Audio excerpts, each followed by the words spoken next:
آپ آئے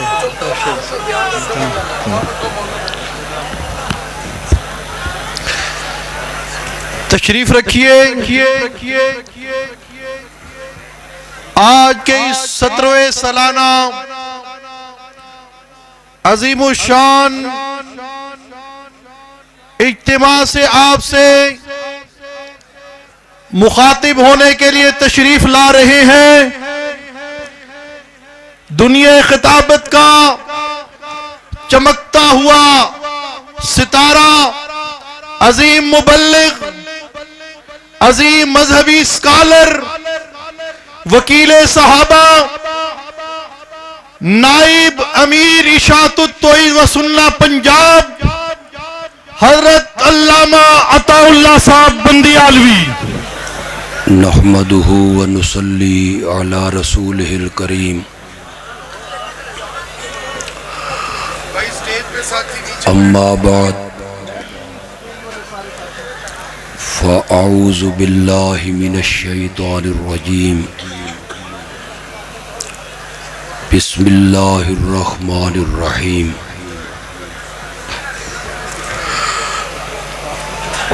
ان اللہ وملائکتہ یصلون علی النبی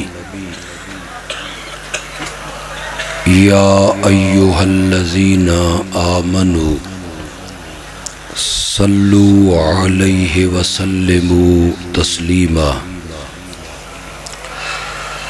اللہم صلی علی سیدنا و مولانا محمد النبی الامی وعلى آلہ واصحابہ وبارک وسلم ثم صلی علیہ۔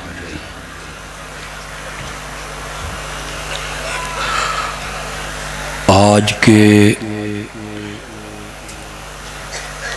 اجتماع کا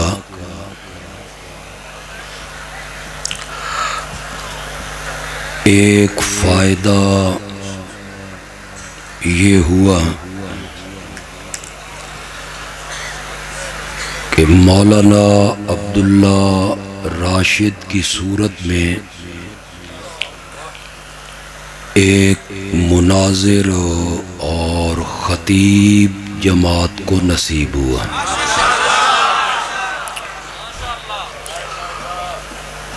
اللہ آنے والے وقت میں ہمارے اس عزیز عالم دین سے جماعت کے کاز کے لیے اللہ کام لے گا انشاءاللہ۔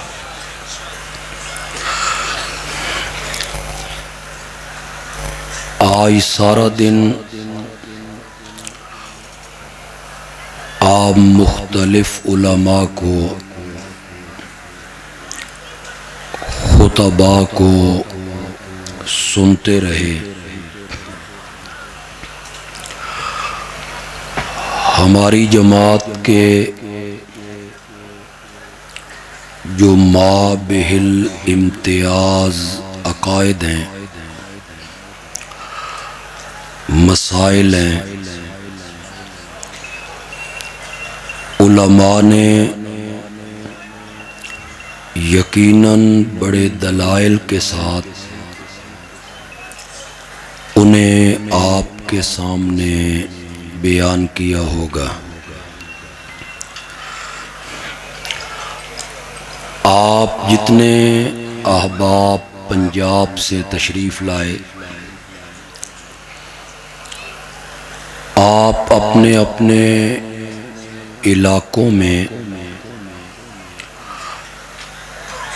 ان خطباء کو اور مقررین کو سنتے رہتے ہیں۔ ان کی زبان سے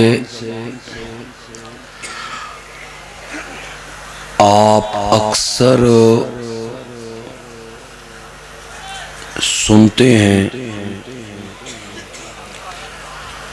کہ اس کائنات کا الہ صرف اللہ ہے۔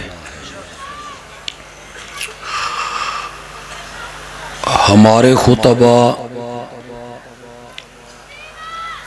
جگہ جگہ یہ بیان کرتے ہیں کہ غائبانہ پکار عبادت ہے اور عبادت حق ہے صرف اللہ کا۔ ہمارے خطبہ جگہ جگہ یہ بیان کرتے ہیں کہ ہر شخص کی پکار کو سننے والا صرف اور صرف اللہ ہے۔ عالم الغیب وہی ہے، مختار کل وہی ہے، متصرف فی الامور وہی ہے، اولاد بخشنے والا بھی وہی ہے اور شفائیں عطا کرنے والا بھی وہی ہے۔ ہم نے ہمارے خطباء نے جگہ جگہ اس مسئلے کو بیان کیا کہ وفات کے بعد کوئی بڑا ہو یا چھوٹا، اللہ کا نبی ہو یا ولی ہو،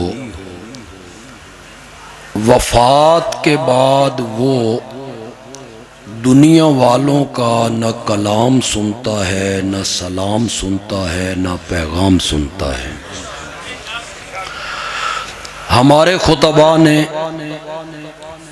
آج بھی بیان کیا ہوگا اور جگہ جگہ بیان کرتے ہیں کہ جب اللہ کو پکارا جائے تو اس میں کسی وسیلے کی، طفیل کی، صدقہ دینے کی کوئی حاجت نہیں ہے، براہ راست پکارنا چاہیے اللہ کو۔ آج بھی علماء نے بیان کیا ہوگا، جگہ جگہ بیان کرتے ہیں، آپ جمعے کے خطبات میں بھی سنتے ہیں کہ انتقال کے بعد انبیاء کی حیات دنیاوی نہیں ہوتی بلکہ انبیاء کی حیات برزخی ہوتی ہے۔ ہمارے علماء اس کو بیان کرتے رہتے ہیں، لیکن میں سمجھتا ہوں کہ کسی جماعت کے اجتماع میں چونکہ کچھ غیر جماعتی لوگ بھی اس میں شامل ہوتے ہیں، ہمارے دوست انہیں محبت کے ساتھ اپنے ساتھ لے آتے ہیں کہ ہماری جماعت کا اجتماع ہے، آپ آئیں اور ہمارے علماء کو سنیں۔ ایسے اجتماعات میں ضروری ہے کہ جماعت کی ترجیحات کو بیان کیا جائے۔ ترجیحات کا لفظ اگر مشکل نکل گیا ہے، اس کا مفہوم یہ ہے لوگوں کو یہ بتایا جائے کہ بجائے اس کے کہ آپ دوسری مذہبی جماعتوں میں شامل ہوں، آپ ہمارے ساتھ ملیں، اس لیے کہ ہمارا مشن سب سے اعلیٰ ہے، تاکہ لوگ قائل ہوں، ہمارے ساتھ لوگ ملیں۔ میں جماعت کی پہلی ترجیح آپ کے سامنے رکھنا چاہتا ہوں۔ میری جماعت کی پہلی ترجیح یہ ہے کہ میرے رب نے ہمیں اس محاذ پہ کھڑا کیا ہے جس محاذ پہ اللہ کبھی اپنے نبیوں کو کھڑا کیا کرتا تھا۔ یہ میری پہلی ترجیح ہے کہ میرا نسب العین اعلیٰ ہے، میری منزل سب سے خوبصورت ہے، میں اس مشن پہ ہوں جس مشن کے لیے انبیاء اس دنیا میں تشریف لائے۔ اور یہ بات جو میں اب کہنا چاہتا ہوں، میری جماعت کے علماء بھی اس پر توجہ کریں، ہمارے طلبہ بھی اس کو سوچیں، اور ہمارے جو کارکن آئے وہ بھی اس پر غور کریں، اور جو ہمارے ہم مسلک نہیں ہیں وہ بھی میری اس بات کو غور کریں۔ میرا دعویٰ یہ ہے، میں اشاعت التوحید کا نمائندہ ہوں، اشاعت التوحید کا مبلغ ہوں، اشاعت توحید کا خادم ہوں۔ میرا دعویٰ یہ ہے کہ پورے دین کی اگر کوئی جماعت محنت کر رہی ہے تو وہ اشاعت التوحید و سنہ ہے، اور یہ دعویٰ جذبات پر مبنی نہیں ہے۔ میرے پاس قرآن مقدس کے دلائل ہیں۔ یہ ابھی ہمارے عزیز مولانا قاری ضیاء الرحمان صاحب حضرت یوسف کا واقعہ بیان کر رہے تھے۔ حضرت یوسف کے پاس دو آدمی آئے تھے خواب کی تعبیر پوچھنے، تو نیک آدمی ہے، ہمیں خواب آئے، اس کی تعبیر بتا۔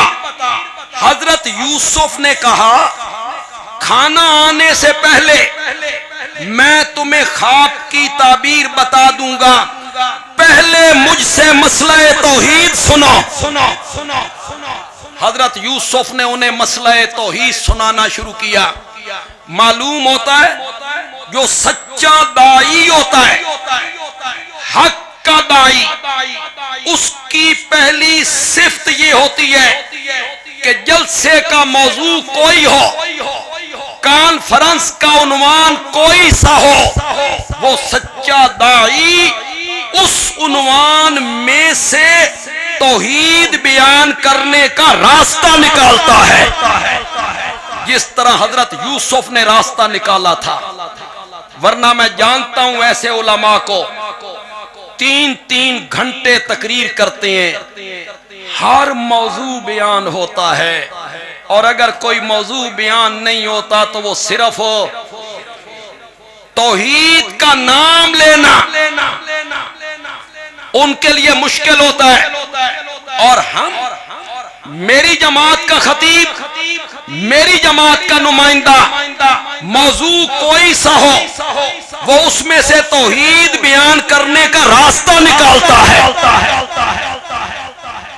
حضرت یوسف نے راستہ نکالا، وَاتَّبَعْتُ مِلَّةَ آبَائِي ابراہیم و اسحاق و یعقوب۔ آج پہلا دن ہے جب حضرت یوسف نے اپنا تعارف کروایا، میں کون ہوں۔ اس سے پہلے انہوں نے اپنا تعارف کبھی نہیں کروایا۔ کنویں سے لوگوں نے نکالا، غلام ہے، اس دن نہیں بتایا کس کو غلام کہہ رہے ہو، میں تو حضرت یعقوب کا بیٹا ہوں، حضرت اسحاق کا پوتا ہوں، مصر کی منڈی میں بک گئے۔ اس دن نہیں بولے میں کون ہوں، کس کو خرید رہے ہو، مصر میں ہتھکڑیاں لگ گئیں، اس دن نہیں بتایا میں کون ہوں۔ آج رب کی توحید بیان کرنے کا وقت آیا تو آج بتایا کہ میں کون ہوں۔ اس لیے کہ متکلم جتنا اونچا ہوتا ہے اس کے کلام میں اتنا ہی اثر ہوتا ہے۔ آج بتایا میں کون ہوں۔ ما کان لنا ان نشرک باللہ من شیء ما کان ما یجوز ما کان ما ینبغی، ہمیں لائق نہیں، ہمیں مناسب نہیں کہ ہم اللہ کے ساتھ کسی کو شریک بنائیں۔ میری جماعت کے شیخ مولانا حسین علی الوانی رحمت اللہ علیہ نے پنجابی میں مینا کیا، ما کان لنا سن اے گل ڈھکدی نہیں، سن اے گل ڈھکدی نہیں کہ ہم رب کے ساتھ کسی کو شریک بنائیں۔ ہم اللہ کے ساتھ کسی کو شریک نہیں بناتے، ہم موحد ہیں اور توحید پر کاربند ہیں، شرک کے قریب نہیں جاتے۔ ذالک من فضل اللہ، یہ کس کا فضل ہے؟ زور سے بولو موحدو، زور سے بولو۔ ذالک من فضل اللہ، خدا گواہ ہے، ہمارا تجربہ بتاتا ہے توحید کی سمجھ کا آ جانا، شرک سے بچ جانا، اس کا تعلق تعلیم سے نہیں، علم سے نہیں، دولت سے نہیں، عہدے سے نہیں، عقل سے بھی نہیں،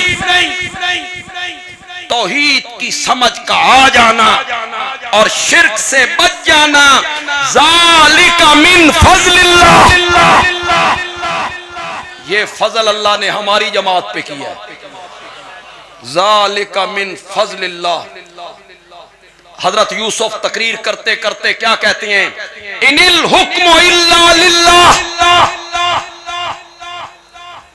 حکم چلتا ہے تو کس کا؟ زور سے بولو۔ ان الحکم الا للہ۔ میری عادت نہیں ہے کسی پہ تنقید کرنے کی، لیکن میٹھی میٹھی تنقید کر رہا ہوں۔ ان الحکم الا للہ،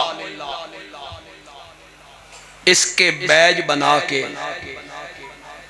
سینے پہ لگا لیتے ہو۔ ان الحکم الا للہ، للہ الامر، اس کے بیج بنا کے ماٹو بنا لیتے ہو۔ ماٹو آگے پڑھو نا، اس رب نے حکم کیا دیا ہے؟ بس اتنی سی آیت لے لی، ان الحکم الا للہ، اور اس کا ماٹو بنا لیا، جماعت کا نشان بنا لیا۔ آگے اللہ نے حکم دیا ہے، دیکھ اس حکم پر کون پورا اترتا ہے۔ ان الحکم الا للہ، حکم چلتا ہے صرف رب کا، ہمارا۔ اس نے حکم دیا ہے اللہ تعبدوا الا ایاہ۔ یہ ان الحکم الا للہ کا ماٹو مجھے سجتا ہے۔ جو اپنی الیکشن مہم داتا دربار سے شروع کریں انہیں نہیں سجتا، جو درباروں پہ جا کے چاول پکائیں بانٹیں انہیں نہیں سجتا۔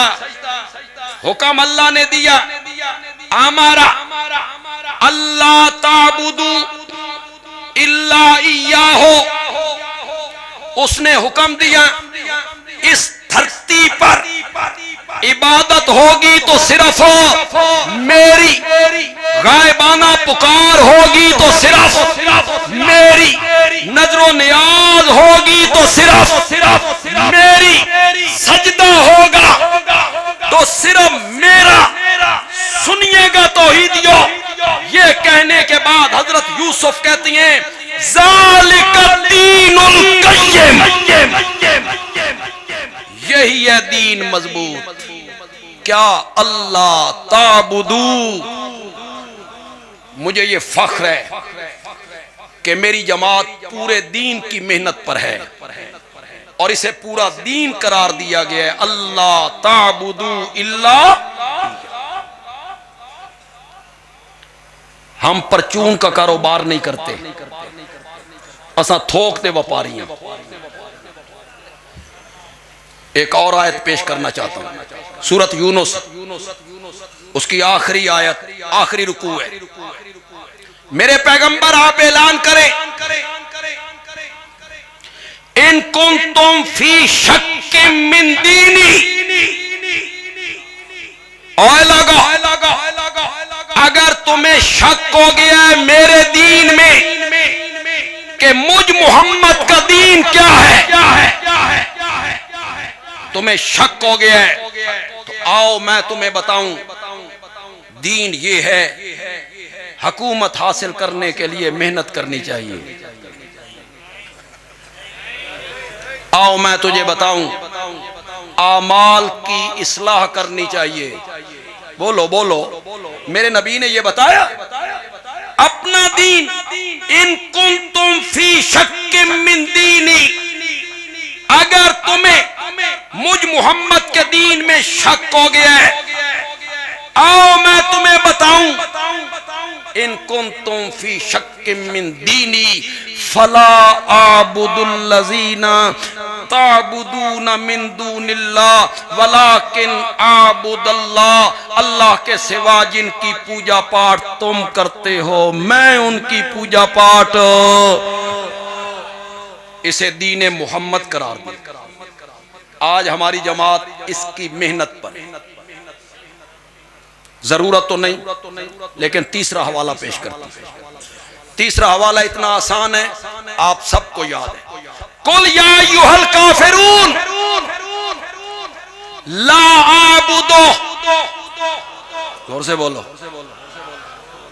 جن کی تم پوجا پاٹ کرتے ہو میں ان کی پوجا پاٹ نہیں کرتا، آئندہ بھی نہیں کروں گا۔ جن معبودوں کو تم پوجتے ہو میں ان کی پوجا پاٹ نہیں کرتا، میں صرف رب کو پکارتا ہوں۔ یہ کہنے کے بعد آخری آیت میں آ کے کہا لکم دینکم ولی دین، تمہارے لیے تمہارا دین شرک والا، میرے لیے میرا دین توحید والا۔ یہ میری پہلی ترجیح ہے کہ میری جماعت پورے دین کی کیا کر رہی ہے، محنت کر۔ میری دوسری ترجیح ذرا سنیے، آپ بولیے، پہلے آپ جواب دیجئے، سارے گناہوں میں سب سے بڑا گناہ کیا ہے؟ زور سے بولو، زور سے بولو۔ سارے گناہوں میں بڑا گناہ کون سا ہے؟ شرک۔ ہر گناہ کو ظلم قرار دیا۔ زنا کرنا ظلم ہے، چوری کرنا ظلم ہے، قتل کرنا ظلم ہے، سود کھانا ظلم ہے، رشوت کا کاروبار کرنا بولیے ظلم ہے۔ شرک صرف ظلم نہیں، ان الشرک، زور سے پڑھو، زور سے پڑھو، ان الشرک، باقی سارے گناہ صرف ظلم ہے، شرک صرف ظلم نہیں، شرک ظلم عظیم ہے۔ شرک کیا ہے؟ ظلم عظیم ہے۔ دوسرے مسلک کا میرا کوئی بھائی یہاں آیا ہے ہمیں سننے کے لیے۔ ہمارے معاشرے کا ایک پرابلم یہ بن گیا کہ کچھ عربی کے لفظ اردو میں استعمال ہوئے لیکن اردو میں ان کا معنی اور بنتا ہے عربی میں، لیکن انہوں نے وہی اردو والا معنی عربی میں لے لیا، عقائد خراب کر بیٹھے۔ مثلا وسیلہ اردو میں استعمال ہوگا تو معنی ہوگا ذریعہ، چھت پہ چڑھنا ہو تو، بڑے افسر کو ملنا ہوگا تو نیچے والے کی سفارش، یہ اردو میں استعمال ہو رہا ہے وسیلہ۔ اور عربی الوسیلہ، خدا گواہ ہے تفسیر ابن جریر سے لے کر تفسیر مظہری تک عربی کی جتنی تفسیریں ہیں اٹھائیے، برے صغیر پاک و ہند میں جتنے علماء نے اردو میں تفسیریں لکھی ہیں، شیخ الاسلام مولانا علامہ شبیر احمد عثمانی، حکیم الامت مولانا اشرف علی تھانوی، شیخ التفسیر مولانا احمد علی لاہوری، مولانا عبد الماجد دریابادی، شیخ القرآن مولانا غلام اللہ خان۔ چھوڑیے یار پیر کرم شاہ بھیروی، یہ تو ہمارے مسلک کا نہیں ہے۔ کوئی سی تفسیر اٹھائیے، تمام مفسرین نے لکھا الوسیلہ کا معنی ہے ایمان اور اعمال صالحہ کے ذریعے اللہ کا قرب تلاش کرنا۔ التقرب الی اللہ بالایمان وبالاعمال الصالحہ، ایمان اور اعمال صالحہ کے ذریعے اللہ کے کیا ہونا۔ اردو میں اس معنی میں، عربی میں اس معنی میں۔ ایک لفظ ہے حکمت، حکمت اردو میں جب معنی ہوگا نا حکمت استعمال ہوگا، کس معنی میں ہوگا؟ سپ بھی مر جائے اس معنی میں، گڑ دینے بندہ مردہ ہوئے، زہر ضرور دینی۔ حکمت سے بات کرو، دانائی سے، ماحول کو دیکھ کے بات کرو۔ یہ بڑا وصف ہے، ہر بندے کو نہیں ملتا، نا حکمت سے بات کرنا۔ کسی بادشاہ نے اعلان کر دیا عورتیں زیور پہن کے بازار میں نہیں آئیں گی، میری مملکت میں عورتیں زیور پہن کے بازار میں نہیں آئیں گی۔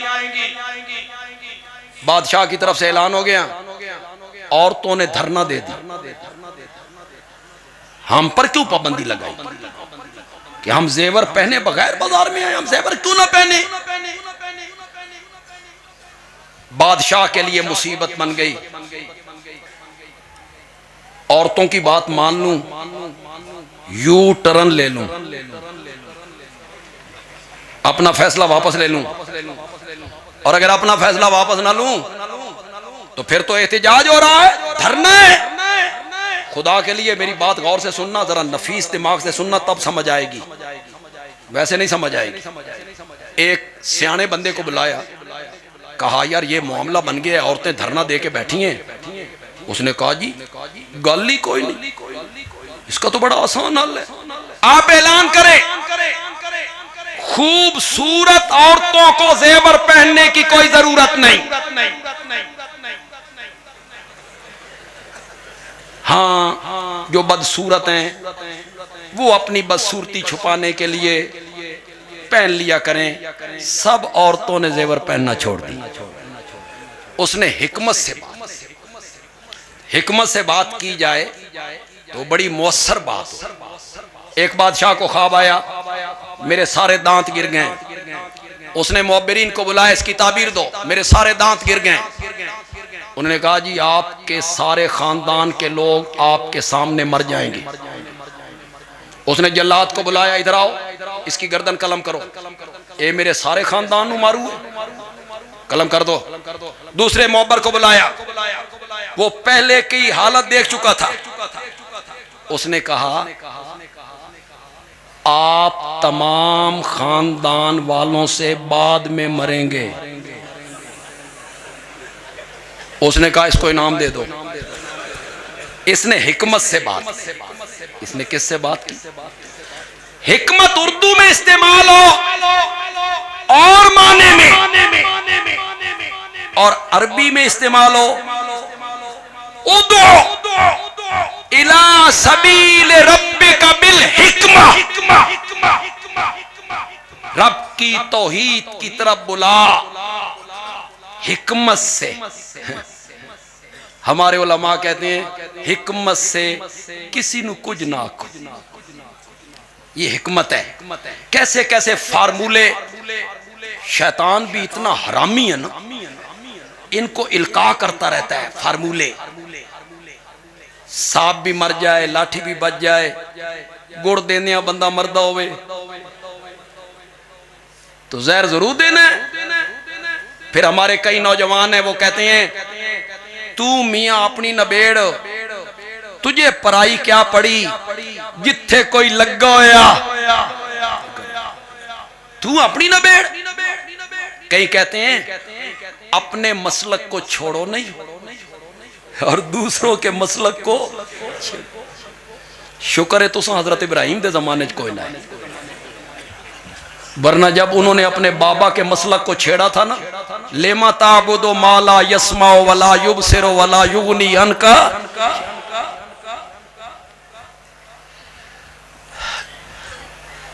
یہ جو ہے نا بڑا فارمولہ ہے، تو میاں اپنی نبیڑ، تجھے پرائی کیا پڑی، جتھے کوئی لگا ہویا۔ میں نے کہا کہ میں اکثر رات کو سفر کرتا ہوں، جلسہ کیا واپس گھر چلا، کبھی میں 2 بجے گھر پہنچتا ہوں، کبھی 3 بجے گھر پہنچتا ہوں۔ ایک دن جو میں اپنے محلے سے گزرا نا رات کے 3 بجے، تو میں نے دیکھا کہ چوراں ساڈے محلے دے چودھری دے گھر نو سن لائی ہوئی ہے۔ اوہ سن سمجھ دیو، اے چوری دا دکیا نوسی طریقہ پرانا، یعنی مکان کو پیچھے سے چیر دینا، سوراخ کر لینا، اس میں سے داخل ہونا، چوری کر کے اسی سوراخ سے واپس چلے جانا۔ اب تو جدید طریقے، روکتے ہیں، پستول سینے پہ رکھتے ہیں، نکالو جی۔ میرے کول کار کھسی نے یار،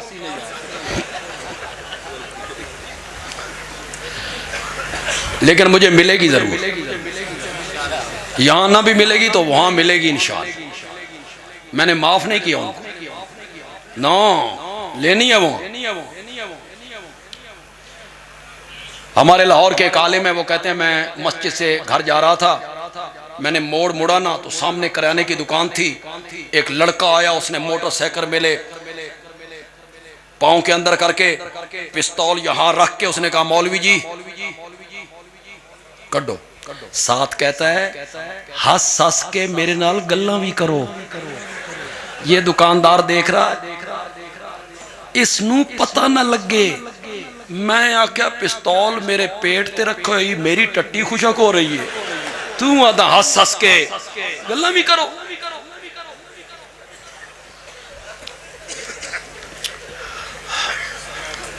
حکمت سے بات کرو۔ علماء کو آیت مل گئی ادعو الی سبیل ربک بالحکمہ، اور عربی میں حکمت کا یہ معنی نہیں ہوتا خدا کے لیے اس قوم پر رحم کرو۔ حکمت کا معنی عربی میں ہوتا ہے ادعو الی سبیل ربک بالحکمہ، رب کی توحید کی طرف بلا مضبوط دلائل کے ساتھ۔ دلائل پکے ہونے چاہیے، اللہ کی وحدانیت پر اور توحید پر تیرے دلائل کیا ہونے چاہیے؟ مضبوط ہونے چاہیے۔ ظلم کر جو لفظ ہے اردو میں استعمال ہوتا ہے کسی کا پنجہ مروڑ دینا، کسی غریب کو تھپڑ مار دینا، کسی کی جائیداد پہ قبضہ کر لینا، اردو میں۔ عربی میں ظلم کا معنی ہے وضع الشیء فی غیر محلہ، چیز کو اپنی جگہ پہ نہ رکھنا جو جگہ اس کے مناسب ہے، بلکہ ایسی جگہ پہ رکھنا جو جگہ اس کے مناسب ہو۔ اس کو کیا کہتے ہیں؟ اور سمجھ بھی گئے ہو کہ کوئی نہیں نہ سمجھے آپ؟ چیز کو اپنی جگہ پہ نہ رکھنا، ایسی جگہ پہ رکھنا جو جگہ اس چیز کے مناسب ہو۔ نہیں سمجھے تو پھر میرا نام بھی بندیالوی، سب کو سمجھا کے جاؤں گا۔ جہاں میری مسجد ہے جمعہ پڑھاتا ہوں، اس کے 3 مکان چھوڑ کے ڈاکٹر صاحب کا کلینک، ڈاکٹر صاحب بیٹھتے، یہ فرضی بات میں کر رہا ہوں، فرضی۔ ایک دن مریض آئے، ڈاکٹر صاحب نہیں آئے۔ پہلے تو مریض بیٹھے رہے، پھر مریضوں نے آپس میں مشورہ کیا بھئی ڈاکٹر صاحب تو آئے نہیں، یہ بندیالوی صاحب ہیں نا، یہ بڑے عالم بھی ہیں، خطیب بھی ہیں، جمعہ بھی پڑھاتے ہیں، ان کو کہو ڈاکٹر صاحب کی کرسی پہ بیٹھ کے مریض چیک کریں۔ تو میں جب ڈاکٹر کی کرسی پہ بیٹھوں گا تو اس کو کیا کہیں گے؟ ظلم۔ کیوں؟ وہ کرسی میرے لائق ممبر تھا، میرے لائق۔ عالم کو ڈاکٹر کی کرسی پہ بٹھا دیا جائے، ظلم ہے۔ ڈاکٹر کو وکیل کی کرسی پر، ظلم ہے۔ وکیل کو انجینئر کی کرسی پر، ظلم ہے۔ جتنے لوگ آئے ہو، بندیالوی کہتا ہے جاہل آدمی کو ممبر پہ بٹھانا بھی ظلم ہے۔ ممبر جاہلوں کی جگہ نہیں ہے، ممبر کس کی جگہ ہے؟ علماء کی جگہ۔ چیز کو اپنی جگہ پہ نہ رکھنا، ایسی جگہ پہ رکھنا جو جگہ اس چیز کے مناسب ہو نہیں۔ شرک ظلم ہے۔ زور سے بولو، زور سے بولو یار، کیا مانا؟ اللہ کی صفتوں والی چادر، عالم الغیب ہونا، مختار کل ہونا، مسجود ہونا، نظر و نیاز کے لائق ہونا، یہ صفتوں والی چادر رب کے کاندھے پہ سجتی تھی۔ اس چادر کو جب نبیوں ولیوں کے کاندھوں پہ رکھو گے، شاباش شاباش، تو یہ کیا بن جائے گا؟ ظلم عظیم بن جائے گا۔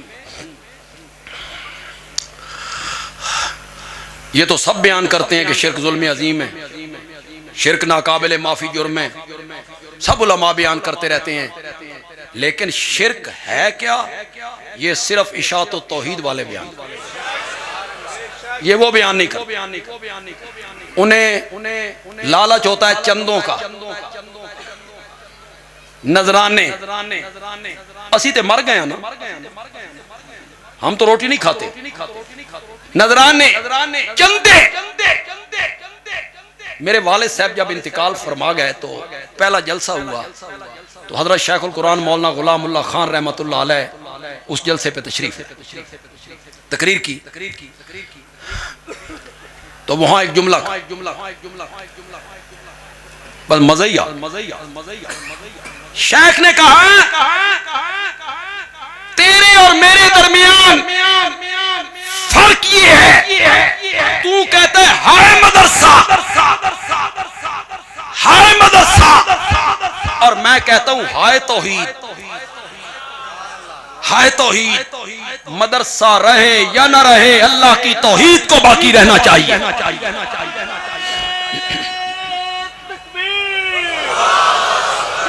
یہ غلام اللہ خان، خطیب اسلام پیر مرشد پیر سید عنایت اللہ شاہ صاحب بخاری، نوجوانان توحید و سنت۔ ہن اشاعت و توحید بھی لا چھڈو نہ رہا یار، اشاعت التوحید و سنت۔ یہ جتنی دیر اجتماع تسی باندھے ہو نا، ادھا ٹائم نعرے چ گزار دے یار، نعرے ذرا کم اور وقت پہ ضرور لگائیں۔ یہ نہیں کوئی صاحب آتے ہیں، قائد آتے ہیں، ان کا استقبال کرنا ہے، ضرور لگائیں۔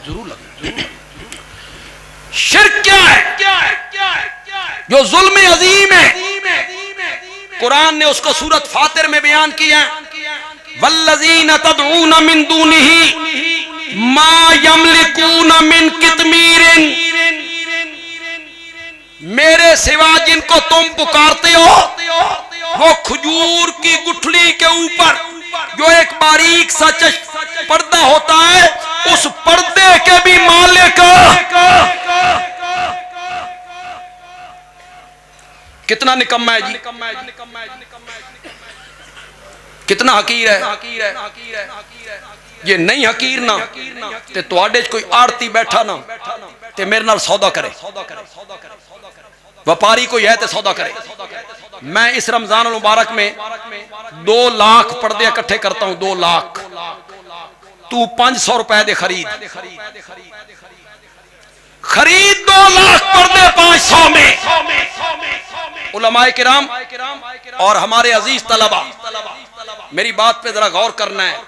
مولا ایڈی نکمی شے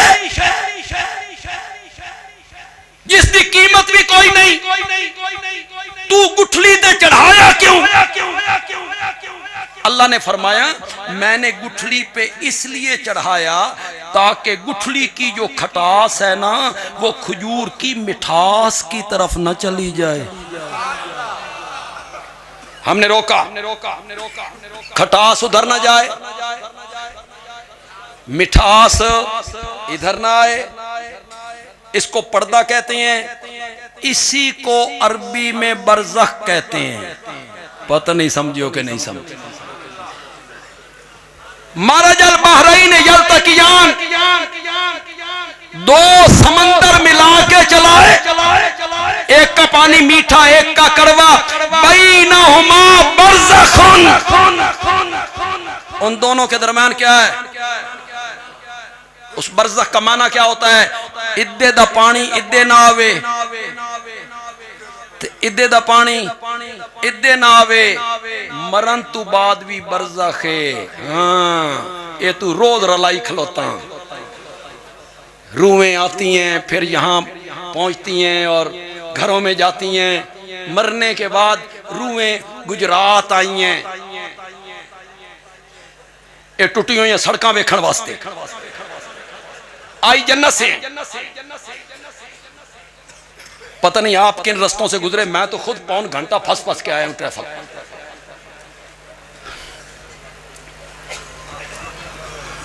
وہ پردے کے مالک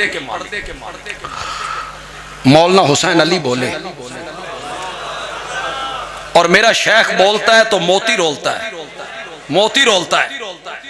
شیخ نے کہا مولا کہنا تو یہ چاہتا ہے ما یملکون من شیء ما یملکون من ذرۃ، کسی شے دے مالک نہیں، ذرے دے مالک نہیں۔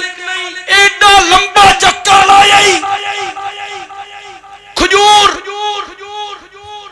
گٹھلی، پردہ، فرمایا ہاں بتانا چاہتا ہوں قبر کو سمجھ کھجور کی طرح،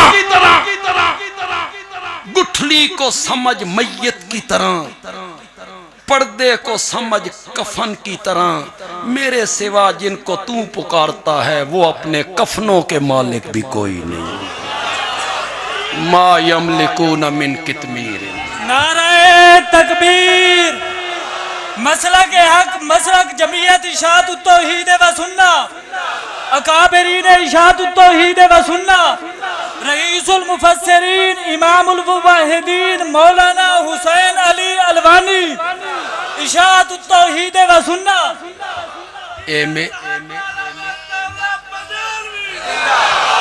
اے میرے سمجھان دا اثر ہویا جی، سمجھایا نا، نقد اثر ہویا۔ ان تدعوہم لا یسمعوا دعاءکم، اگر تم ان کو پکارو وہ تمہاری پکارے نہیں سنتے، نہیں سنتے۔ مجھے یاد آئی یار شیخ القرآن مولانا غلام اللہ خان رحمت اللہ، آج لوگ باتیں بناتے ہیں بے غلام اللہ بھی ساڈا سی، غلام اللہ کا مسلک ہمارے والا تھا، اشاعت و توحید کا مسلک نہیں تھا۔ وہ کہتے ہیں وہ تو ہمارے مسلک کے تھے، تمہارے مسلک کے تھے۔ ساری زندگی گجرات میں فیصل گیٹ کے سٹیج پہ آتے رہے، ساری زندگی سرگودھا میں 18 بلاک کے سٹیج پہ آتے رہے، ایسی 13 تے سٹیج ساڑھیاں تھے۔ کیوں غلط بیانی کرتے ہو؟ چونکہ نمائندہ اجتماع کہیں ہمارے نوجوانوں کے دلوں میں بھی کوئی وسوسہ ہو، کوئی وسوسہ ہو کہ شاید اتنا پروپیگنڈا ہو رہا ہے کہ مولانا غلام اللہ خان ہمارے تھے. آپ یقین کریں یہ زمانے میں یہ مسئلہ چلا سن 62 63 64 میں، ہمارے شعور سے پہلے کی بات ہے.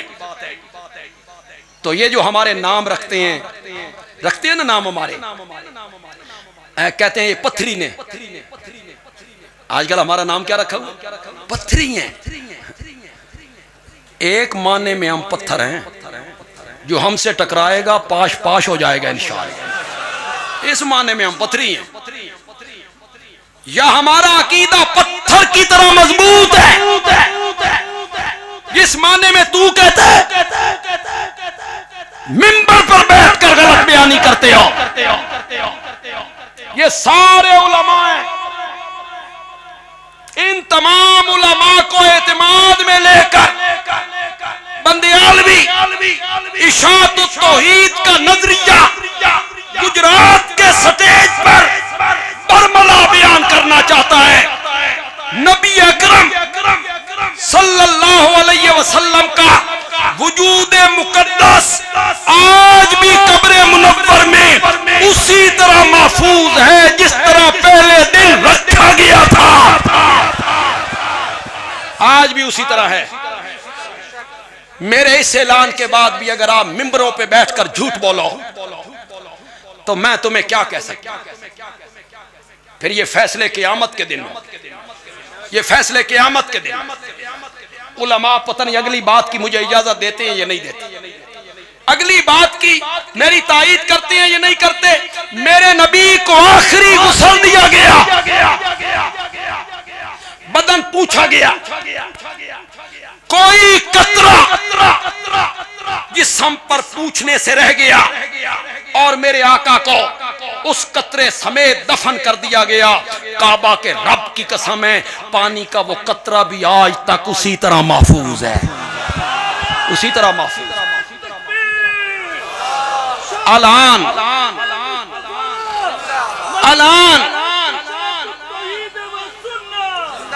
الان کما وضع، میں کس تر و تازہ چیز کے ساتھ تشبیہ دوں؟ میرے نبی کے وجود کے تر و تازگی کی توہین ہو جائے گی. توہین کعبہ کے رب کی قسم ہے گلاب کا پھول اپنی ٹہنی پر اتنا تر و تازہ نہیں ہوتا، اور مچھلی پانی میں اتنی تر و تازہ نہیں ہوتی جتنی قبر منور میں میرے نبی کا وجود تر و تازہ. اسے کوئی چیز نقصان نہیں پہنچا سکتی. الان کما وضع، میرے نبی کا وجود آج بھی اسی طرح ہے جس طرح پہلے دن. زور سے بولو، زور سے بولو. مٹی نہیں کھاتی، کیڑے مکوڑے نہیں کھاتے. اگلی بات جو بندیالوی کہنا چاہتا ہے،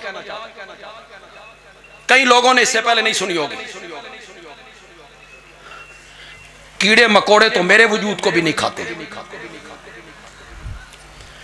کیڑے مکوڑوں نے اصحاب کہف کے وجود کو 309 سال نہیں کھایا. نبی پاک کے وجود کو بھی نہیں کھاتے. کمال کیا ہوا؟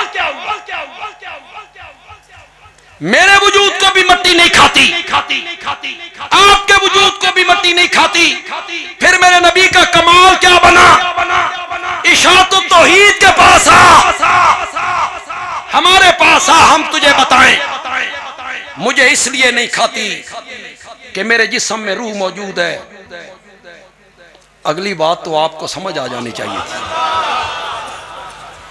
اصحاب کہف کے وجود کو اس لیے نہیں کھایا کہ ان کے جسموں میں روح موجود تھی.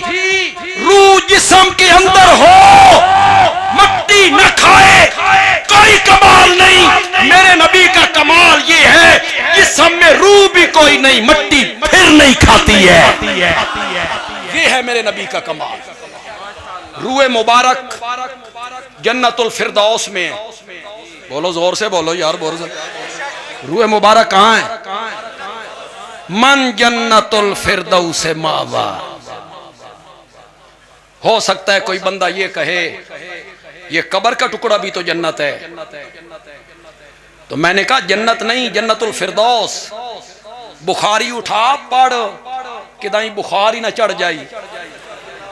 بخاری اٹھا پڑھ، اس میں لکھا ہوا ہے جنت الفردوس جنت کا وہ مقام ہے جس کی چھت اللہ کا عرش بنتا ہے. جس کی چھت اللہ کا عرش بنتا ہے.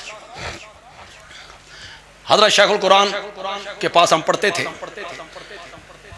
سعودی عرب کے امام آ گئے.